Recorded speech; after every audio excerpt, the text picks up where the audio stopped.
Welcome back to Movies TV Mad. Of course, you can follow me on Twitter at Movies TV Mad. And welcome to Monday's very exciting, brilliant Doctor Who Daily.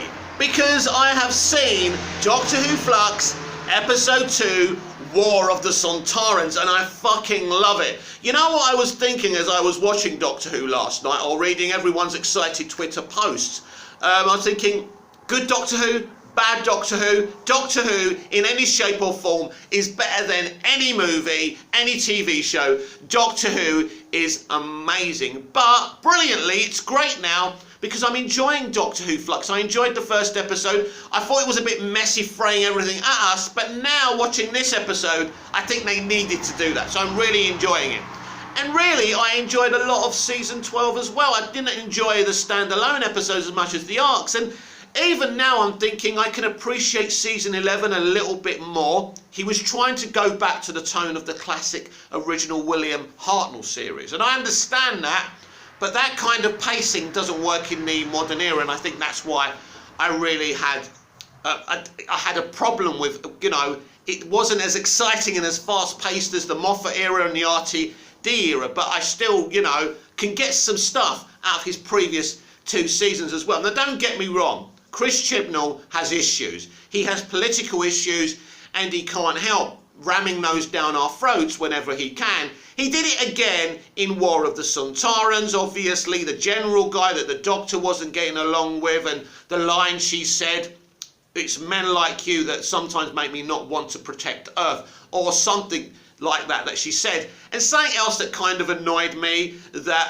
Sontara or Sontaran or whatever replaced Russia and China on the map. So, right, straight off the bat, I want to apologise to China, or not China, but Chinese people and Russian people for Chris Chibnall doing this. Because I know quite a few Russian people and Chinese people, and they're very nice people, and they shouldn't be, you know, used as a battering ram for the politics of their countries. Now, I'm no expert on politics or on China or Russia, but I think it was a bit toxic to use China and Russia as a battering ram, pretty much calling, calling them Sontaran. Because that's like Chibnall saying, you see, they're war-mongering countries, and, you know, and so is the Sontaran clone race. But let's be clear, so is the West warmongering countries, America, the UK. They went into the Falklands. Innocent people died for nothing over a bit of land. So let's not go there. So I don't agree with that, but I love what Chibnall's doing. I'm intrigued by the Timeless Child thing. I wasn't triggered by it last year. And War of the Sontarans was a very, very good episode.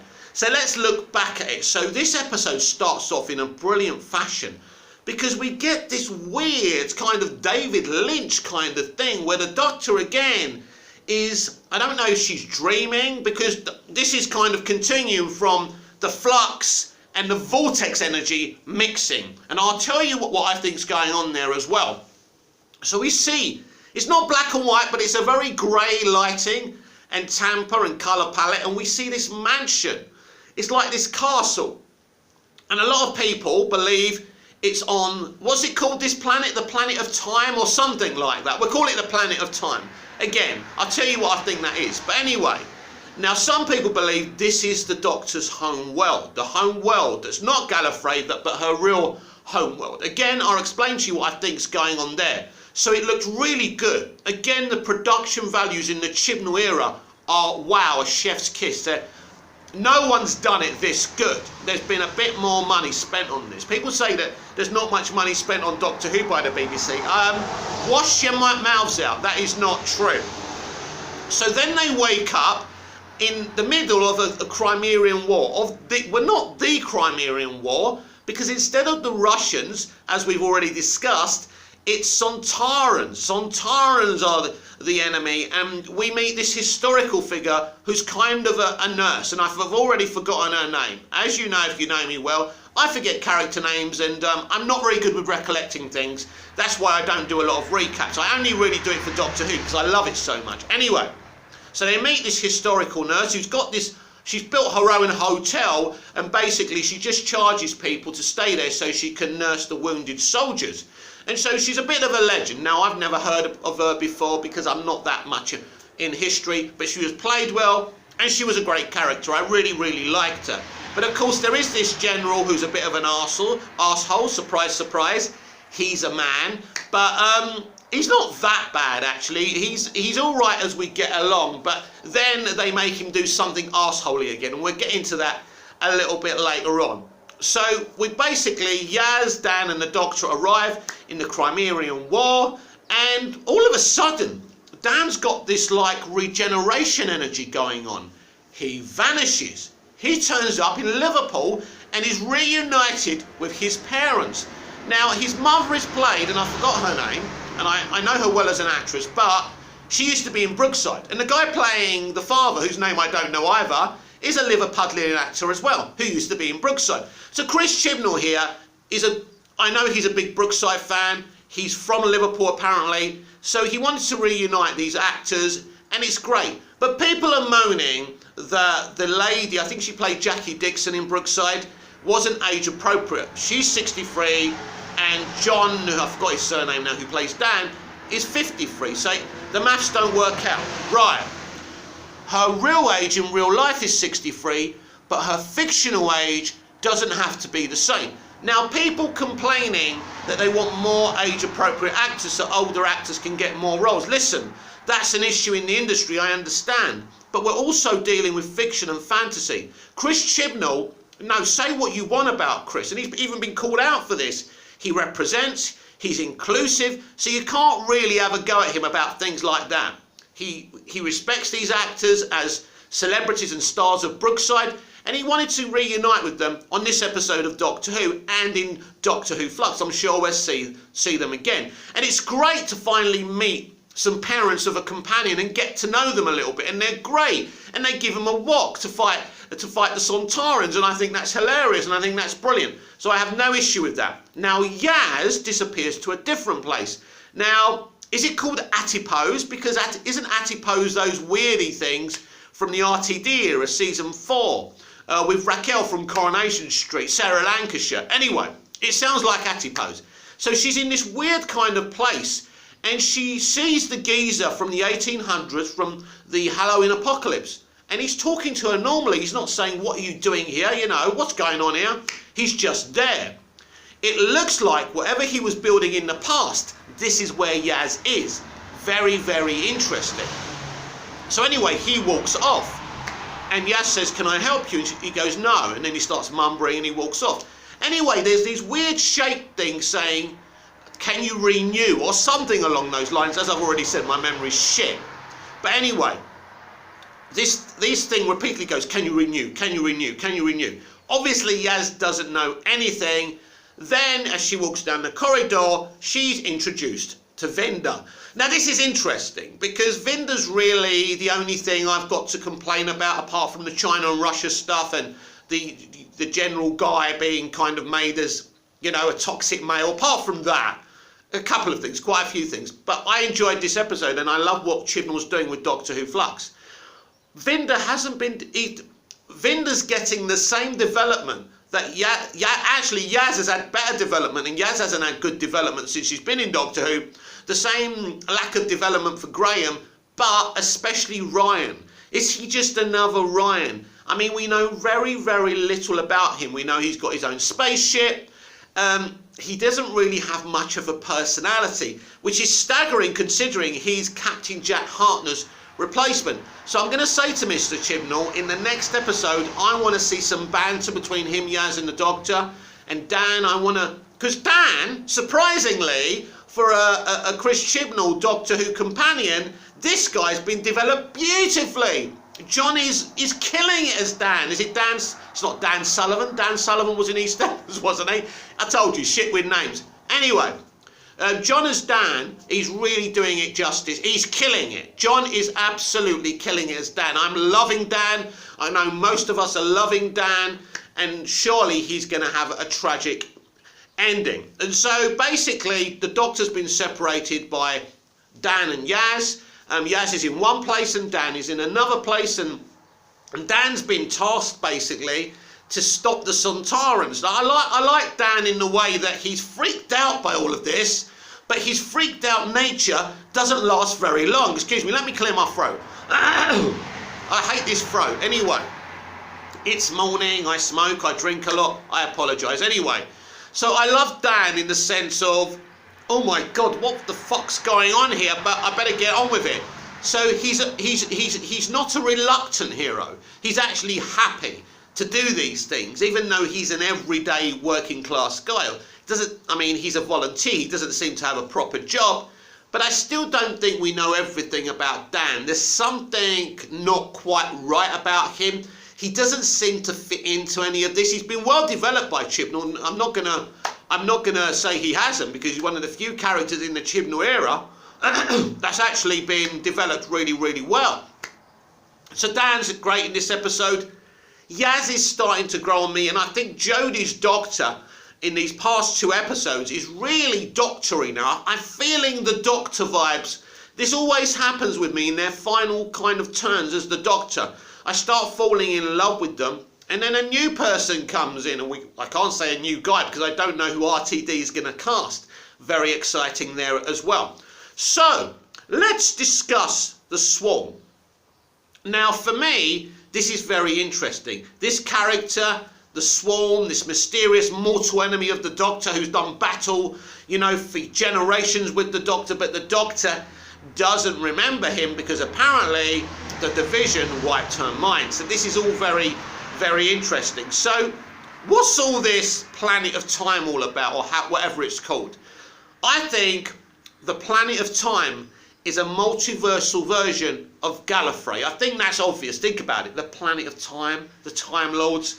And obviously in Universe 2 or another universe, which is not the main universe, that's what this planet is called. And I think that's something. But who is the Swarm? Who is the woman? Now, in no particular order, I think either the Swarm is a kind of multiversal version of the Doctor, or the woman with the Swarm is a multiversal version of the Doctor. So the other one is the Doctor's companion from a multiversal version of the Doctor. Confused? You will be. So basically, I think this is an Elseworld Doctor. This is a universe, let's just call it Universe 2 so we don't confuse ourselves too much, but I think, I think the Swarm is either a multiversal version of the Doctor or the Doctor's companion, and the woman is either the Doctor or a companion. Got me now? So I think this is what we're dealing with. And obviously this is a version of the Doctor in the multiverse that's evil. So that's interesting. Now, if this is a multiversal story, and I think that it is, now what's going on with the TARDIS? Maybe the TARDIS isn't the Doctor's TARDIS. Now I don't know how that's possible, but maybe the TARDIS that we've seen corrupted somehow is the Swarm's TARDIS. How can that be? Could it be that Jodie's Doctor is actually the Swarm, but in the future? The Swarm is Jodie's Doctor in the future. Is that possible? I think that's a ropey theory, but we'll keep that in the cupboard in the corner for now, because I think anything's possible here. So if the multiverse has been enacted in a different version of Gallifrey called the Time World or the Planet of Time or whatever they're calling it, right? If we're going into the multiverse here, how has this happened? Well, there's 2 ways this could be happening.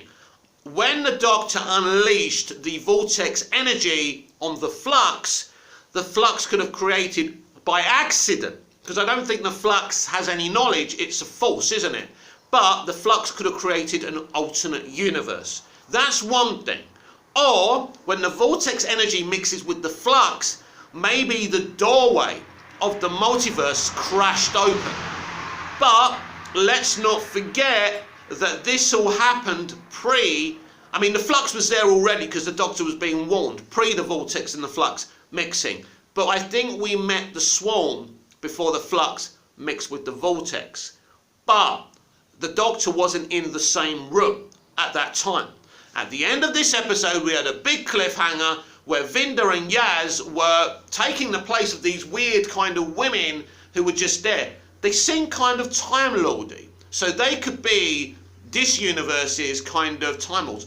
Who knows what's going on? Because Chibnall is being very, very secret squirrel in these first 2 episodes, and he hasn't revealed very much. Now, what's interesting when the Doctor says to the Swarm, "What do you want? What's it about?" And he goes, "All in due time." That's one of the things I hate when a villain says, "All will be revealed in good time, my dear." But I want to know now.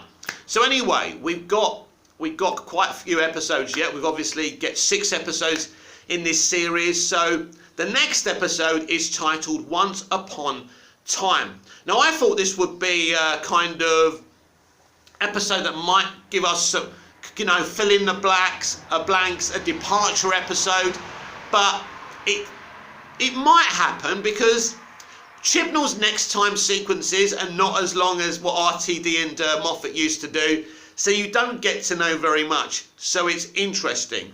So that's who I think the Swarm are. I think the Swarm, not they, because the woman's got another name and I've forgotten her name already. Yeah, guilty of forgetting that name as well. How many names can one geezer forget right? I'm not very good at this anyway.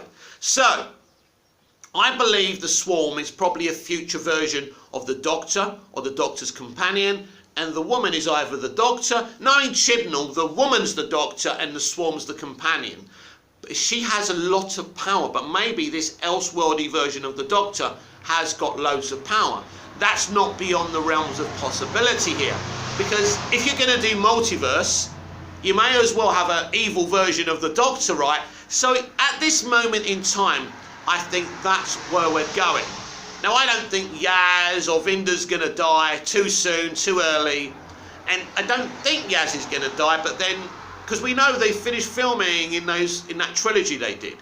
And they advertised the fact. So I think Yaz is around till the end of the Chibnall and Jodie Whittaker era next year. But they could have been doing all of that. They could have lied, and she could die in this. Because apparently, according to the actors, it's quite a tragic season. It ends very tragically. So that's interesting as well. But yes, I'm really, really enjoying this event series. And we are heading to the truth of the Timeless Child.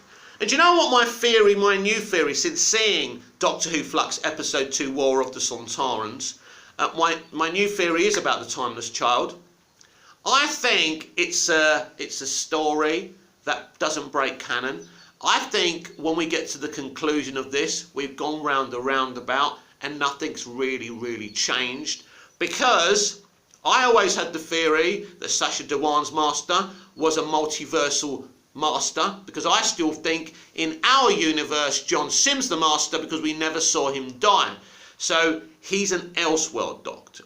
He's an Elseworld master. He's a he's a multiversal master. So he's talking about, basically, he probably knows that this is another version of the Doctor who's the Timeless Child and not this version. And I think this will come apparent either in these 6 episodes or in next year's trilogy. So that's my theory there. I haven't really spoken about the Sontarans. Last week's review I said I didn't like the classic style, but you know what? I was watching it last night. I mean, I watched this episode 3 o'clock in the morning, Cyprus time. I just woke up, and because I have to wait till it comes, it gets posted on Amazon Video, because I'm here in Cyprus and can't watch it on the BBC. So midnight our time, about 2 o'clock my time, midnight your time, it's on Amazon Video for me. So I woke up at 3 and I watched it, and I was wide awake and wasn't falling asleep. I really enjoyed it. Yeah, I actually appreciated the Sontarans going back to their, classic Who design. They looked great. They take some getting used to, because I'm used to the RTD and Moffat design. But they look great. And isn't it amazing how good they look? Because that's literally just latex. That's just a costume. They don't even use CGI. It's amazing what the costume department at the BBC Doctor Who do, and I really do appreciate them for making the effort. And I was thinking how beautifully shot this is and how it looks like a movie. When we first arrived at the Crimean War, little details like puddles and all the stones, it really looks like a battlefield, and I really appreciate it. It looks like a fucking movie. This event series is something else. Now, Chibnall's Doctor Who has always looked beautiful, I must say that. But he's done, I mean, the production team has really gone on another level with Doctor Who Flux. So my thoughts about Doctor Who Flux thus far with 2 episodes is that I'm really enjoying it. I love the production values. I'm enjoying the story, even though it's a bit of a mystery. I like that element. I'm a fan of Mystery Box. I think Jodie Whittaker is leaps and bounds a much better Doctor now than she was in season 11. Season 12, she was warming on me, but now she's really doing a good job. Now and again with the cringy stuff he's getting her to say, then she doesn't feel like the Doctor. But mostly, she's really getting into the role now. And this is what happens with Doctor Who. As an actor, you get into the role just as you're about to leave the role. And that's the nature of the beast, I'm afraid. But yeah, Jodie's doing really well. I'm really enjoying this. But what's important to me is what you think of this. Please comment down below and let me know what you thought of Doctor Who Flux Episode 2, War of the Sontarans. Please comment down below. Like, share and subscribe. Please hit the notification bell so you never miss this perfection. I'm Mick, your host with the most. Just ask your girlfriends and your wives, and I'll be back tomorrow with even more Doctor Who Daily. And I'm sure we'll be discussing even more about Doctor Who Flux because it's becoming very, very intriguing, isn't it? See you again tomorrow.